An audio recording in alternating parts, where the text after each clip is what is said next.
Welcome to episode 3 of Dreamcatchers. I'm here with Jillian, Jennett, communications person, nerd and cat lover, and creator of Femmefordable.com. So thanks so much for being here. I'm really glad to have you on the show. Thank you for having me. Yeah, of course. And I'm wondering if you could tell us a little bit more about you and your background, because you're quite the Renaissance person. You do a little bit of everything. Thank you. It is a little bit hard when you're a communications person to really sum up exactly what I do. So I am a designer, and I am a writer, and I'm a photographer, and I do anything that anyone needs me to do. Right now I'm working in development and communications at a tiny little nonprofit special collections archive in Beacon Hill, so it's a really cool way to be able to have a more intersectional light on history in Boston and get to run a Twitter and to do that, which is really, really cool. But also my main passion projects that I get to do is I am a fundraiser on top of everything else. I'm currently doing needlepoint commissions to benefit the Eastern Massachusetts Abortion Fund because Awesome. I love needlepoint crafts. And Yeah, I think I saw that. Your nasty woman needlepoint. Yep, That's amazing. Thank you. If anyone would like one. Shameless plug.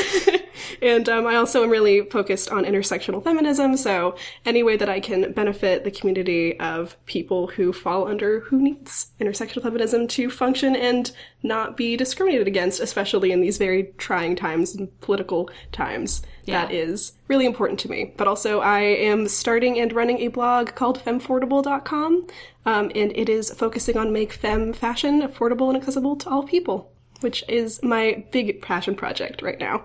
Awesome. So how did you decide on that passion? How did you get to that point? Well, I have always really liked feminine clothing. I've always liked feminine style, but also I grew up pretty not well off. My family's from New Bedford, Massachusetts, not Boston, and it is an area pretty notorious for, unfortunately, underserved communities and not a lot of opportunity. So I always kind of looked to these beautiful things in magazines, especially dresses and jewelry and makeup, and I thought, oh, like, that will never be me. Mm-hmm. And when I got to college, when I put myself through college, graduating a year early, just because, again, college is expensive and kind of broke, trying to have that intersection of not taking away fashion, especially in thrift stores that people who are less privileged than I am need to live, but also be able to express myself and be happy in my own fashion sense and also in my own femininity in a way that is actually quite, I don't want to say rebellious,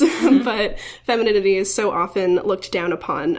So really celebrate it. And also when I came out as bisexual a couple of years ago and then publicly last year, it was very important to me in my advocacy for the LGBT community to not push away queer people, because it's very, very easy to overlook people who don't quote unquote match what the public would expect queer people to look like. Yeah. So it's very, very important to me to have all of those things of accessibility and expression of gender and expression of sexuality all in one thing that is affordable and accessible.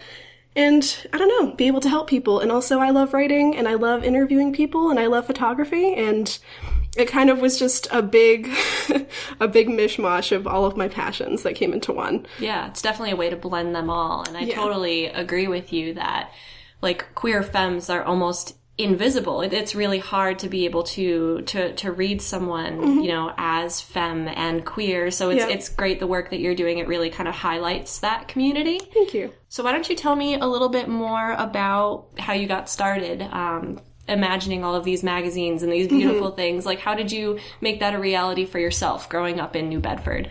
Well, I always watched wedding shows with my mom. That was the biggest thing. I wanted to be a wedding planner. And then I realized, you know, maybe I'm not going to be the next David Tutera, because that it sometimes can be a waste of resources, but also everyone looks very pretty. So I have done some wedding planning as I've grown up, and I have done photography my whole life. I've always had an interest in it. When I was in high school, I went to a Catholic high school, so I didn't have a lot of expression for my own, I don't know, fashion sense, but also didn't have a budget for it.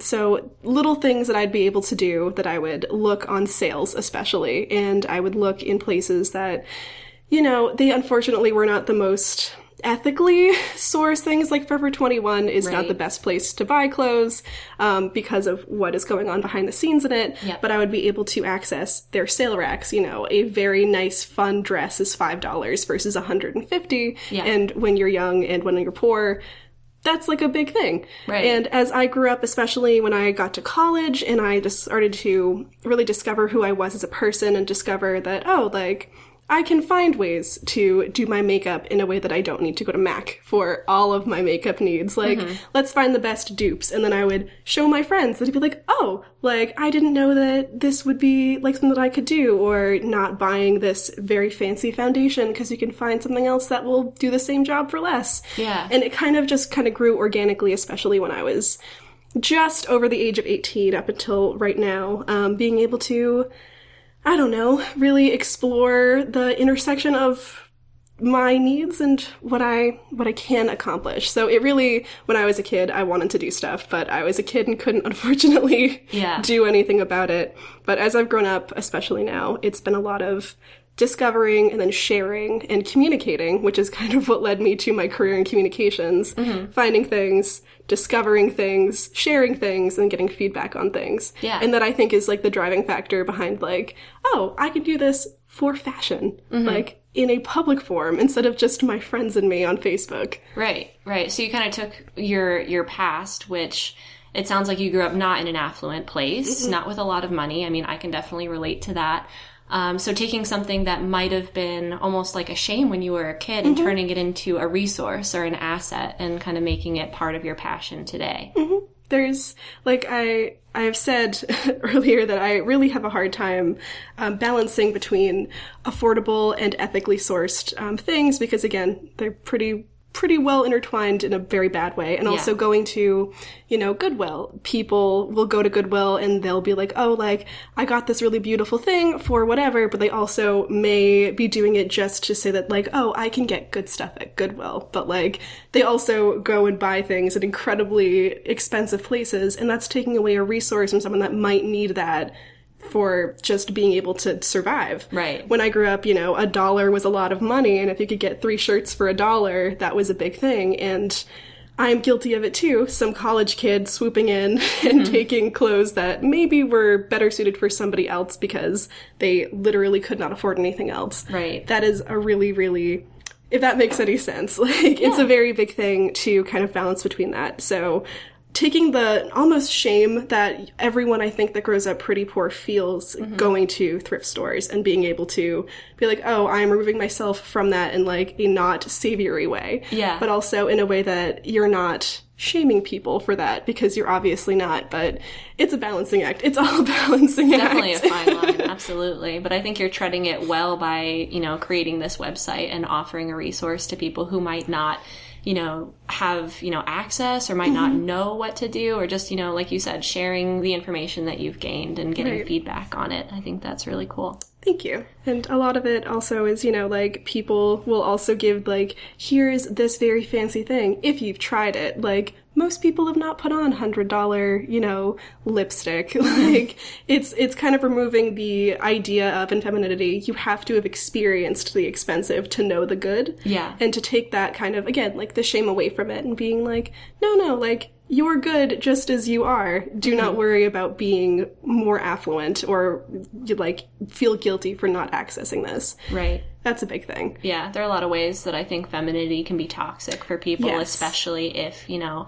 it hasn't always aligned with their identity. So being able to kind of wind that back in and say, hey, like, no matter who you are, where you came from, what kind of products you're familiar with, you belong, and this is for you.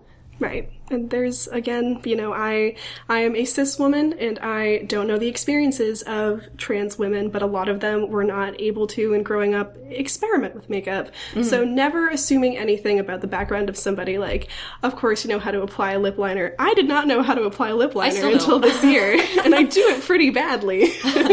So it's, like, taking away an assumption also in skill set, too, which a lot of people that I've noticed, even with the best intentions, tend to be like, oh, no, but you know how to do it. And that's something that I'm really actively trying to combat against. Yeah. So starting kind of from zero, from baseline, and not assuming anything. I think it is. And then, you know, building up from that in the future, when I do more writing, I do more interviews, I do more photography and research, being able to be like, oh, if you need to know how to do this, click here, and there will be a, you know, an accessible way to see how to do it. So then they'll know, and then be like, now that we've done that, let's go further. And not treating people like, you'll never get past the basics. That is, it is all a very interesting thing that I didn't ever think about as a cis woman growing up, where my femininity would be embraced in my perceived identity. And now that I'm looking at it, I'm like, oh, like, this is important to talk about, and I need to actually be mindful of it. Yeah. It's really important, I think, to open that perspective and to open femininity to everyone, not just, people who were born in a certain gender, just being able to be really inclusive. Was there anyone in your life who was particularly influential or helped you point you in the right direction? I want to say my grandmother, my mom's mom, we grew up in the same house as my mom's parents. They lived in the apartment above us in our duplex. And she did not wear a lot of makeup herself. She was in her 70s when I was a kid, and she also took care of me pretty often. But she would always show me these like sweeping dramas from the 1940s, 50s, and 60s with these very classically beautiful, like, costumes and makeup. And she would be like, oh, like, you're 7. Do not expect to look like this, but also, like, look at all of these different aspects of beauty. And she didn't just show white women, which was a big thing for a little old white lady from New Bedford, Massachusetts in the early 2000s. But she was very much so like, there's so much beauty in so many people, and they look beautiful with or without makeup, in Katharine Hepburn pants or in Grace Kelly dresses. And being able to kind of see that and see a way that was like, oh, like, femininity can be anything you want it to be. And also she wore peony pink lipstick every day of her life until the day she died. Awesome. So she was very much so like, she used to call it like, her battle armor. Like, she had a bad day, I'm putting on more lipstick because the world can't take me without my lipstick. And that was, a very big thing. My mom doesn't wear a lot of makeup, but still continues to like inspire me in the ways that she wears dresses to extremely important, events. And she's like, well, if they're going to see me, they're going to see me in a dress, and I'm going to look good doing it. And that kind of stuff, again, being a cis woman and having these women that are great role models is really important to me. Yeah. But also being able to have them show that, like, this is not just the only kind of beauty. And also, we're not rich, but can still feel beautiful. That was a big thing. Right. They were, I guess Grace Kelly and Katharine Hepburn are also beauty inspirations, but I didn't know them. Right. But more distant role models. Yes. High above us. Right. But I was very lucky to have that environment growing up. Yeah, it sounds like I can totally see where your passion would have come from to have these really strong and unabashedly feminine women in your life, not just showing you, the classic, image of white female beauty, but being able to be a lot more expansive with it and to really recognize, the gray area and that, there's more than one kind of beauty. That's really empowering. My mom also, as an aside too, my mom loves and has always celebrated very specifically drag queens, which is very, very interesting to have, again, like, my mother, who is a straight cis woman, not do it in an appropriative way, but be like, can you believe how beautiful RuPaul looks today? And it was very interesting when I was young, kind of being like, oh, gender isn't real. Right. And being able to see, like, femininity also goes beyond just assigned gender, and that there's an entire queer aspect of community, that femme versus feminine is two very different but albeit intersecting things. Even when it didn't impact her, it was very, very interesting to have someone who fostered acceptance and interest in queer femme fashion, even if it wasn't the queer femme fashion that I experience now, or that she does as a straight person. But it was very, very interesting to also have that aspect to it. Yeah. So I don't know if you can explain to me as well as our listeners about the difference between femme and feminine, particularly queer femme and feminine. Well, there is very haughtily debated. So a lot of people are very like, well, there's no difference, or femme is only for women and men can't be femme, regardless if, whatever gender they are. Femme is, first and foremost, it is an identity of femininity that goes beyond just, this is a dress, because that is what you expect mostly from cis women, and also is a pretty harmful stereotype of women need to wear dresses, full stop, period.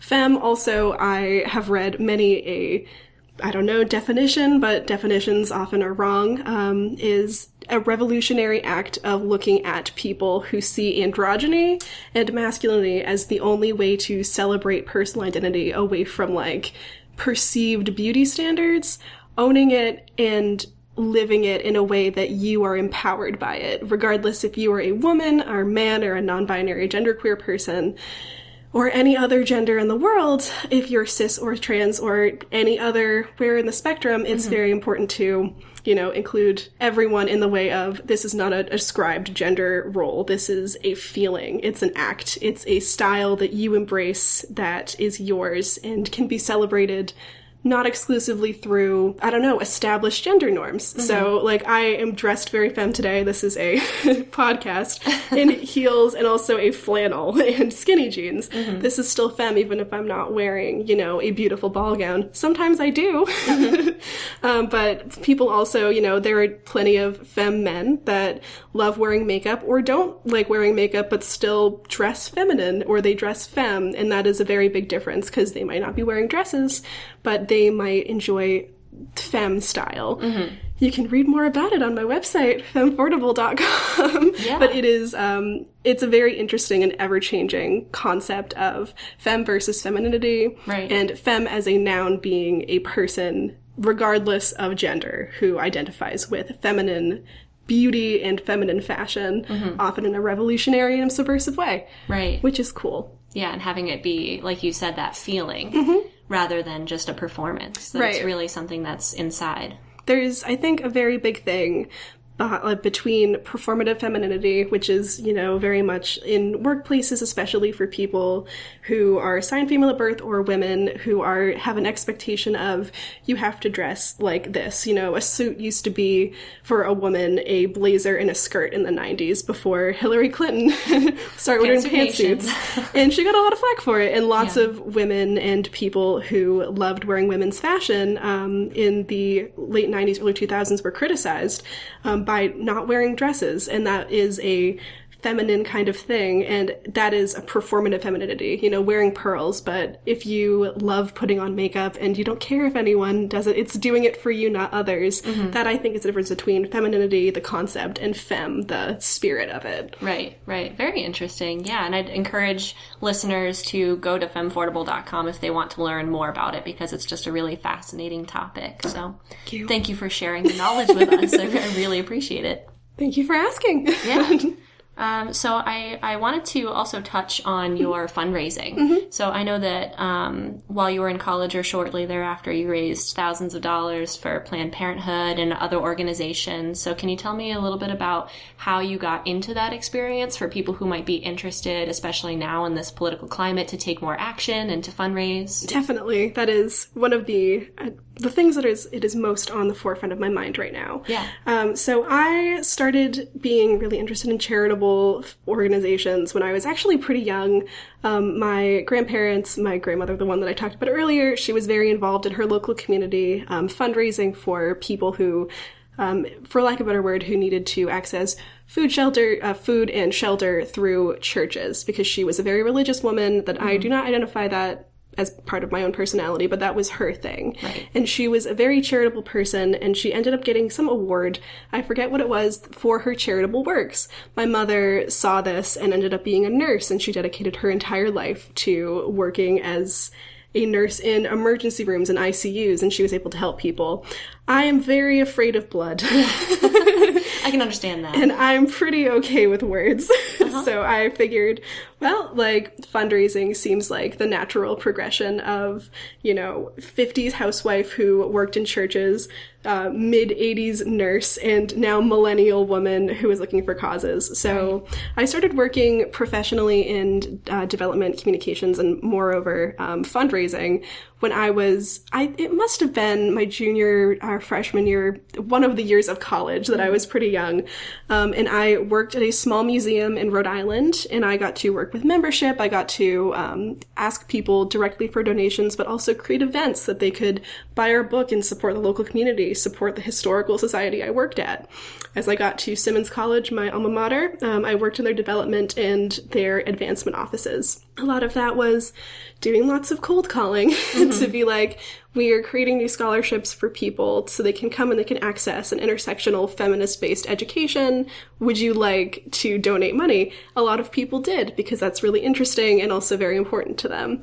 And then as I reached my senior year after I came out as queer, I worked with a team at Simmons College in and outside of the student body, where I worked raising money for the Emma Fund, the Eastern Massachusetts Abortion Fund. We actually threw a benefit concert, which was very cool. That's awesome. And then I also did a whole lot of little things. So I worked on a triathlon team, which was karaoke, bowling, and eating pizza. That was the 3 events. That's my triathlon right It was there. the best. And I think at the end of the day, the team raised several $1,000s for the Emma Fund. And also then I went on, and then I raised a couple $1,000s for the Jimmy Fund. My grandmother that I had talked about unfortunately passed away from brain cancer. So that has always been a very near and dear cause to my heart. Right. So then now here I am working in professional fundraising and development, helping to preserve an intersectional approach to Boston's history. And I have always really found the best way to do it is to ask in a very human way. You can tweet at somebody and say, I am looking for $50 per person. That is not going to work. If you say, this is the history of individual people over the course of, the entire human experience, like from day one of the human species, and like now all of the intersections that we have built upon as a society, often in a bad way, regarding race and gender and bodily autonomy, like we have a responsibility to celebrate the lives of those living and respect those of the ones that have come before. And a lot of people are like, oh yeah, I'll give you $20. Yeah. Or sometimes you make needle points that say nasty woman on them and you raise money for abortion funds. Right. So it is a very important way for me to express my support for so many causes. And so many people can so easily get involved, even don't have the resources to donate themselves, doing phone banking, working on a political campaign of somebody that you really think is going to change the world.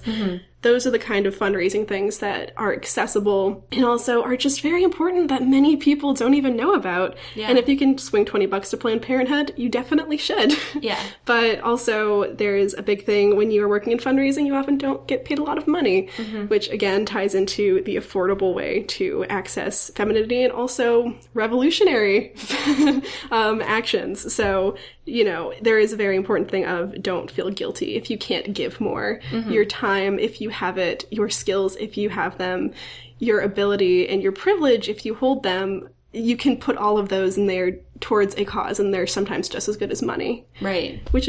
That was a very long, rambling answer. I'm very passionate about raising money for causes. Yeah, no, I love it. And it sounds like it kind of started being most prescient for you in college when you had those experiences. So how did you find out that Simmons had, their program where you could go cold call? Or how did you find out about working at the museum?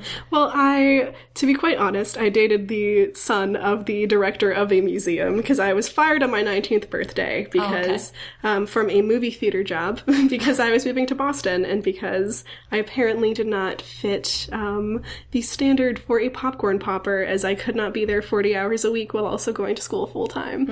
So I was looking for something else, and I very, very luckily was given the opportunity just to do just answering the phones, and then beyond the connection that I obviously was given, my boss was like, oh, you're actually quite good at this. Here's more responsibility, to the point that I was writing press releases and I was doing calls to action and mass mailings. And it kind of built up from there. And then at Simmons, I needed an on-campus work-study job, and I had seen, all of the wonderful programs that the school had done. That was the reason I actually transferred to Simmons, because I really appreciated their mission. And I was like, well, someone's got to be funding it, and some people definitely have more money than me. And I was lucky enough to receive a merit-based and financial-based scholarship. So I was thinking, how can I use the opportunity that I have through these means to help others that come after me? And they hired me, and then I got to design their Christmas card. Awesome. And a whole bunch of other things too. And I think it's really just, if not networking is, I think, as a communications person, the most important thing that I've ever been able to hone as a skill. Right. Not always through nepotism, not recommended, but finding people that want you to succeed and that may have, I don't know, feelers in places that you wouldn't have been able to even think about for opportunities. And then it kind of just grows and builds from there. And then once you get involved in organizations, like we raise money through the Sexuality, Women, and Gender Center and also the NARAL chapter of Simmons for the Emma Fund, it's kind of just falling into circles of people that you like right. and finding people that are like-minded and being like, hey, we can make a difference no matter how small. And it's all about networking. And I have an anxiety disorder, so it's very hard to network a lot of the time. But when you are able to and you have the ability to, and you never push through it because it is impossible to entirely push through. But when you challenge yourself every single day and you get a little bit better every single day, you're able to access those opportunities, and then you can change the world.